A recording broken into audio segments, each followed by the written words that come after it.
Acupressure की अगली कड़ी में हम बात करेंगे जम्हाई यानी के ऊपर।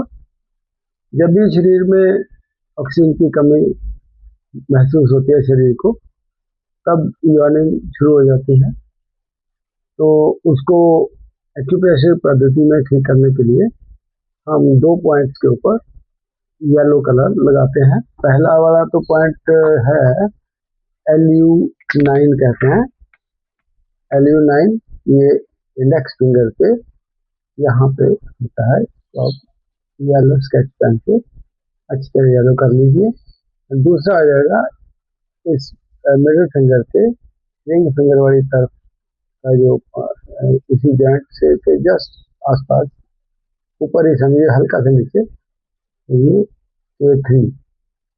इन दोनों के ऊपर येलो कलर हो जाने से यॉर्निंग में काफ़ी अच्छा प्रभाव पड़ता है और यॉर्निंग ठीक हो जाती है। ऑक्सीजन की डेफिशिएंसी भी पूरी हो जाती है। इसको ज़रा ट्राई करके देखें, इसको लगाकर इसका फ़ायदा लें।